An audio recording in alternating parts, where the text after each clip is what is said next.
සුබ දවසක් සියලු දෙනාට මේ ඔයාලා එකතු වෙලා ඉන්නේ බණ්ඩාර এডুকেෂන් සෙන්ටර් කියන YouTube නාලිකාවත් එක්ක අද මම මේ වීඩියෝ එකෙන් 2025 උසස් පෙළ පුනරීක්ෂණ වැඩපිළිවෙල යටතේ ගිණුම්කරණය සම්බන්ධයෙන් ගෙනෙන පුනරීක්ෂණ වැඩපිළිවෙල යටතේ කතා කරන්න බලාපොරොත්තු වෙනවා ගිණුම්කරණ සමීකරණය ගැන. ගොඩක් අය ගිණුම්කරණ සමීකරණය සරල මාතෘකාවක් වුණාට ඒ ගිණුම්කරණ සමීකරණය තුලින් කතා කරන මූලික සංකල්ප ගැන හරි අවබෝධයක් නැහැ. ඒ අනුව මම මේ වීඩියෝ එකෙන් කතා කරන්න බලාපොරොත්තු වෙනවා ව්‍යාපාර ඒකක සංකල්පය කියන්නේ මොකද්ද? මූල්‍ය මිනුම් සංකල්පය කියන්නේ මොකද්ද? ඊට පස්සේ කතා කරන්න බලාපොරොත්තු වෙන ගිණුම් කරන සමීකරණය. ඊට පස්සේ ගිණුම් කරන සමීකරණය කොහොමද වත්කම් වගකීම් හිමිකම් කියන දේවල් වලට බලපාන ආකාරය කතා කරන්න බලාපොරොත්තු වෙනවා.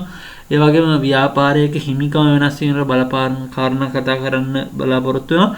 ඒ වගේම තවත් වැදගත් කොටසක් තියෙනවා ශුද්ධ වත්කම් ඇසුරෙන් ලාභ අලාභය ගණනය කරන ආකාරය කතා කරන්න බලාපොරොත්තු වෙනවා. එහෙනම් අපි යන් අපේ වීඩියෝ එකට. මුලින්ම බලමු ව්‍යාපාර ඒකක සංකල්පය කියන්නේ මොකක්දලා අපි ඒකට ඉංග්‍රීසියෙන් කියනවා business entity concept කියලා. ඒ අත්‍තරම කිව්වොත් මේ ව්‍යාපාර ඒකක සංකල්පය ගිණුම්කරණය තුල කතා කරන මූලිකම සංකල්පය. මේ සංකල්පෙන් කියන්නේ මොකද්ද?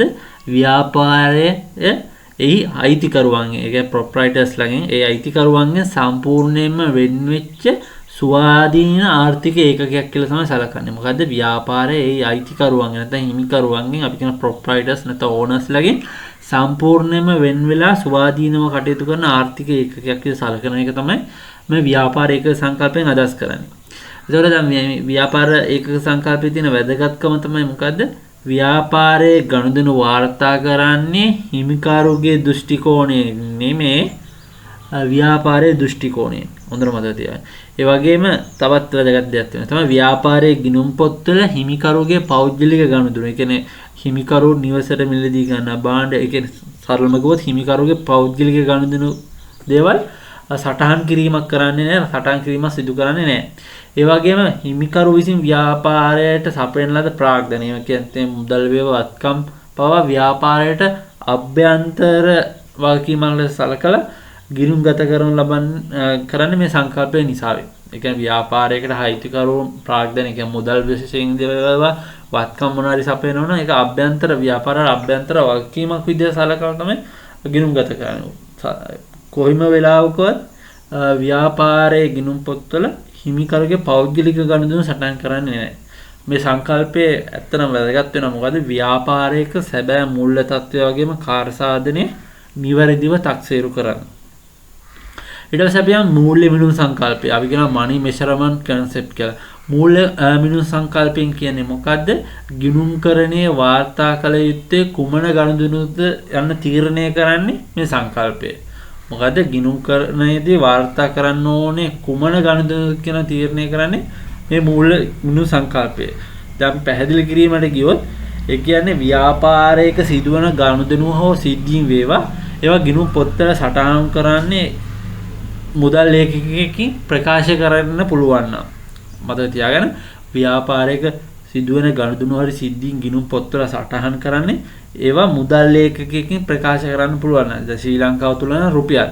ඒ කියන්නේ මොකද්ද මේ සරලම කියන්නේ? ගිණුම් තොරතුරු සඳහා පොදු පදනමක් මේ මූල්‍ය ගිණුම් සංකල්පය සපයනවා. මොකද මේ මූල්‍ය ගිණුම් සංකල්පය මොකද කරන්නේ? ගිණුම් තොරතුරු සඳහා පොදු පදනමක් සපයනවා. ඒ කියන්නේ එක් ගණුදෙනුක විවිධ වර්ගයේ ගණුදෙනු එකිනෙක හා සංසන්දනය කරන්න වගේම සාරාංශගත කරන්න පුළුවන්. ඇත්තටම කිව්වොත් මේ මූල්‍ය ගිණුම් සංකල්පය කියන්නේ මොකද්ද? සරලවම මුදලින් මනින්න පුළුවන් දේවල් විතරයි ගිණුම්ගත කරන්නේ. මුදලින් මනින්න බැරි දේවල් කොහොම වෙලාවකටවත් ගිණුම් පොත්වල සටහන් කිරීමක් වෙන්නේ නැහැ. දැන් උදාහරණයක් විදිහට දක්වලා තියෙනවා ව්‍යාපාරයකට ගොඩනැගිල්ලක් මිලදී ගන්න එක ගිණුම්ගත කරනවා. මොකද ඒක මුදලින් මනින්න පුළුවන්. නමුත් කළමනාකරුවෙක්ගේ විශිෂ්ට දැනුම හරි සේවකයන්ගේ දක්ෂතාව වගේ දේවල් ඒ වේවා මුදලින් මනින්න බෑ. එහෙනම් ඒවා ගිණුම් පොත්වල සටහන් කිරීමකට ලක් කරන්නේ නැහැ. අතර මේ සංකල්පය නිසා මේ මොකද්ද වෙන්නේ? මූල්‍ය ප්‍රකාශනය තේරුම් ගන්න වගේම විශ්ලේෂණය පහසු වෙනවා. ඒක තමයි මේ මූල්‍ය මිනුම් සංකල්පයේ තියෙන වැදගත්කම. දැන් අපි ගිණුම් කරන සමීකරණය කොහොමද ව්‍යාපාරයක ගනුදෙනු වලදී වත්කම් වගකීම් හිමිකම් වලට බලපෑම් කරන්නේ කියලා. ඒ කියන්නේ අපි දන්නා මූල්‍ය ගිණුම්කරණයේ පදනම වෙන්නේ ගිණුම් කරන සමීකරණය. ගිණුම් කරන සමීකරණය වෙන්නේ මොකද්ද? වත්කම් සමානයි වගකීම් ධන හිමිකම්. වත්කම් සමානයි වගකීම් ධන හිමිකම්. අපි දන්නා ව්‍යාපාරයක සිදුවන ඕනෑම ගනුදෙනුව මේ සමීකරණය හරහා දිත්ත බලපෑමක් ඇති කරනවා. ඒ වගේම ඒක සමීකරණය යන වෙලාවම සමතුලිත වෙන්නත් ඕන. ඒක තමයි මේ ගිණුම් කරන සංකල්පයේ තියෙන සුවිශේෂීතාවය. කියන්නේ දිත්ත යන ගනුදෙනුවකම දිත්ත බලපෑමක් තියෙනවා. නමුත් හැම වෙලාවෙම සමීකරණය සමතුලිත වෙන්න ඕන. දැන් අපි බලමු ගනුදෙනු ව්‍යාපාරයක් තුළ සිදුවන එක් ගනුදෙනු කොහොමද මේ ගිණුම් කරන සමීකරණයේ මූලිකාංග. ඒ කියන්නේ අපි කියන වත්කම් වගකීම් හිමිකම් කියන මේ මූලිකාංග වල බලපාන්නේ කියලා. දැන් අපි ගියොත් උදාහරණ පළවෙනි ගනුදෙනුව මම දක්වලා තියෙනවා හිමිකරු මුදල් ප්‍රාග්ධනය යොදවනවා කියන එක.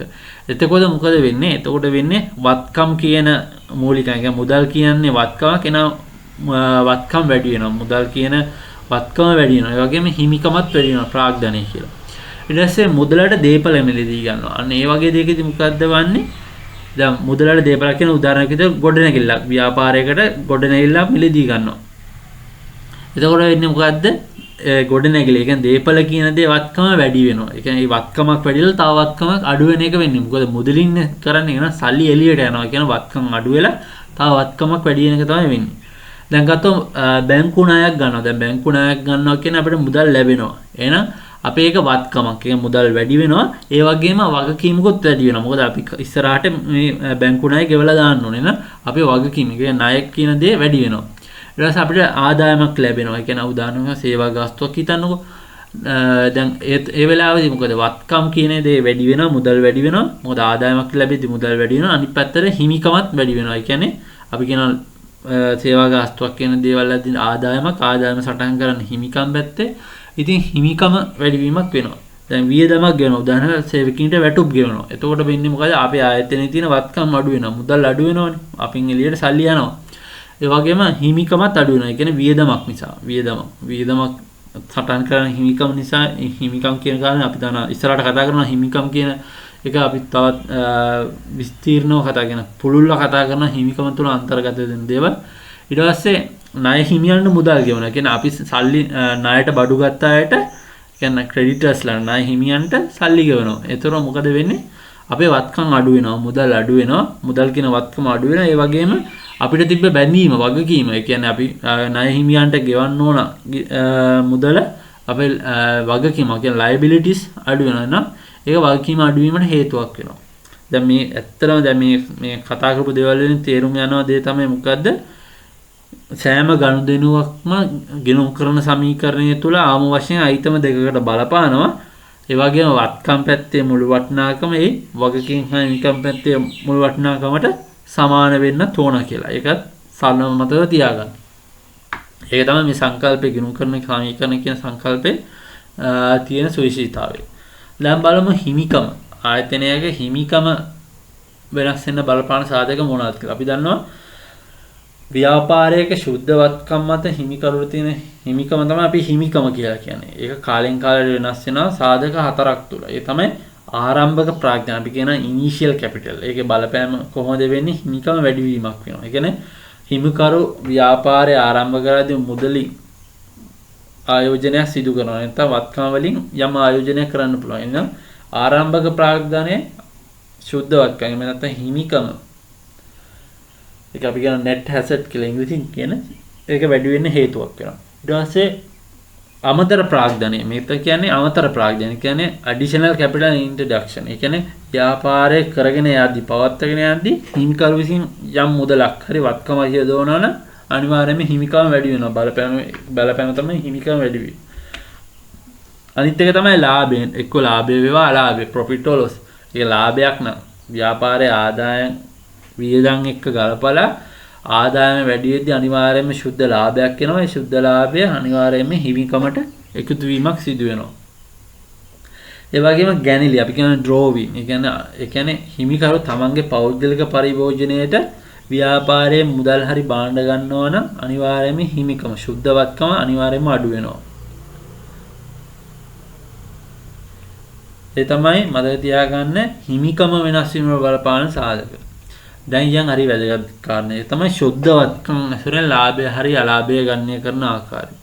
අපි කව සුද්ධවත්කම් කියලා කියන්නේ හිමිකම. සුද්ධවත්කම් ක්‍රමය යටතේ යම් කාල පරිච්ඡේදයක ව්‍යාපාරයේ ලාභය හරි අලාභය ගණනය කරද්දී සූත්‍රය භාවිත වෙනවා. ඒ තමයි අපි දන්නවා සුද්ධවත්කම් කියලා කියන්නේ හිමිකමට කියන සමාන වචනයක්. හොඳේ. එහෙනම් හිමිකම සමානයි වත්කම් අඩු කිරීම වගේ. අපිට හිමි ගිණුම් කරන සමීකරණයෙන් ගන්න පුළුවන් මෙතන තියෙන ගිණුම් කරන නෙවෙයි මෙතන තියෙන ගණිතය. හොඳේ. ඉතින් සුද්ධවත්කම එහෙම නැත්නම් හිමිකම සමානයි වත්කම් අඩු කිරීම වගකීම. එතකොට මේ සුද්ධවත්කම් නැත්නම් ලාභය හරි අලාභය ගණනය කරද්දී අපිට මේක ගණනය කරන්න පුළුවන්. ඒ තමයි මොකද මතක තියා අවසන් සුද්ධවත්කම් වලින් අඩු කරනවා ආරම්භක සුද්ධවත්කම් ඒකට එකතු කරනවා ගැනිලි අඩු කරනවා අමතර ප්‍රාග්ධනය. මොකද ලාභය හරි අලාභය ගණනය කරන්න පුළුවන් කොහොමද?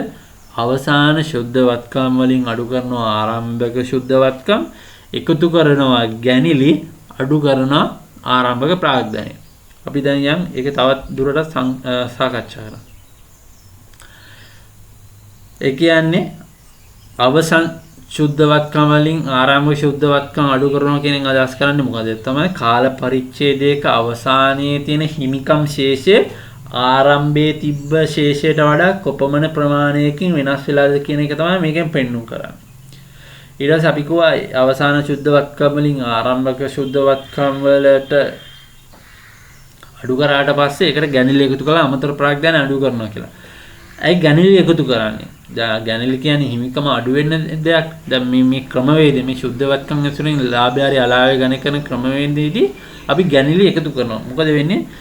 අයිතිකාරයා ව්‍යාපාරයෙන් පෞද්ගලික පරිභෝජනයට මුදල් ඉවත් කරගෙන තියෙනවා නම් අපි කියවනේ හිමිකම අනිවාර්යෙන් අඩු වෙනවා. ඒ අනුව ව්‍යාපාරයේ සැබෑ කාර්ය සාධන ලාභය ගණනය කරන්න නම් මේක ආපහු එකතු කරන්න ඕන. මොකද එයා සල්ලි අරන් ගිහිල්ලානේ ව්‍යාපාරේ. එහෙනම් ඇත්තනම ව්‍යාපාරයේ ලාභකාර සාධනය බලන්න නම් අනිවාර්යයෙන්ම ගැනිලි එකතු කරන්න ඕන. ඊට පස්සේ අමතර ප්‍රාග්ධනය අඩු කරන්න. අපි දන්නවා ව්‍යාපාරයකට අමතර ප්‍රාග්ධනයක් යොදවනවා නම් හිමිකම වැඩි වෙනවා. අපි ඉස්සෙල්ලා කතා කරානේ. ඒ අනුව ව්‍යාපාරයේ එක ලාභයක් වෙන්නේ නැහැ. ඒක ව්‍යාපාරයේ ඔපරේෂන් එක. ඒ ව්‍යාපාරයේ පවත්වාගෙන යාම තුලින් ජනනය වෙන්න දෙයක් නෙමෙයි. ඒක අමතරව යොදවන දෙයක්. එහෙනම් අනිවාර්යයෙන්ම අමතර ප්‍රාග්ධනය අඩු කරන්න ඕන. එහෙනම් මේ සුද්ධ වත්කම් ඇසුරෙන් ලාභය ගණනය කරද්දී ධනාගයක් ලැබෙනවා. ඒක ලාභය, ඍණාගයක් ලැබෙනවා නම් ඒක අලාභය. ඒක තමයි සරලවම දේ. මතක තියාගන්න මේ වගේ ක්‍රමවේද ගොඩක් වෙලාවට භාවිතා වෙන්නේ නැහැ.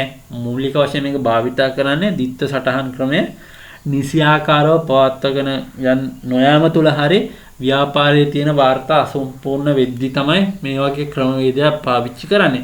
මේක මේ වගේ දෙයක් පැහැදිලි කරන්න හේතු වෙලා තියෙන්නේ මේක ගිණුම්කරණය තුල කතා කරන යම් කාරණාවක් නිසා. එන මම මේ වීඩියෝ එකෙන් කතා කරා ව්‍යාපාර ඒකක සංකල්පය, මූල්‍ය මිනුම් සංකල්පය, ඊට පස්සේ ව්‍යාපාරයක ගනුදෙනු කොහොමද ගිණුම් කරන සමීකරණයේ වත්කම් හිමිකම් වලට බලපාන්නේ කතා කරා. ඊට පස්සේ කතා කරා හිමිකම වෙනස් වීමට බලපාන සාධක කතා කරා. ඊට පස්සේ අවසාන වශයෙන් දැන් කතා කරා සුද්ධ වත්කම් වශයෙන් ලාභය හරි අලාභය ගණනය කරන්නේ කොහොමද කියලා. හොඳට මතක තියාගන්න මේ කාරණා විභාගෙට උසස් පෙළ ගිණුම් කරන විභාගෙට වැදගත් වෙනවා. ඉතින් මම ඊළඟ වීඩියෝ එකකින් කතා කරන්න බලාපොරොත්තු වෙන ආදායම් ප්‍රකාශනය, මූල්‍ය තත්ත්ව ප්‍රකාශනය ගැන. ඉතින් දිගින් දිගට මගේ YouTube නාලිකාවත් එක්ක රැඳිලා ඉන්න. මගේ YouTube නාලිකාව අමතක කරන්න එපා. subscribe කරන්න, bell button එක click කරන්න. එතකොට අලුත්ම notification වලට ගන්න පුළුවන් වීඩියෝ සම්බන්ධව. ඉතින් සුබ දවසක්.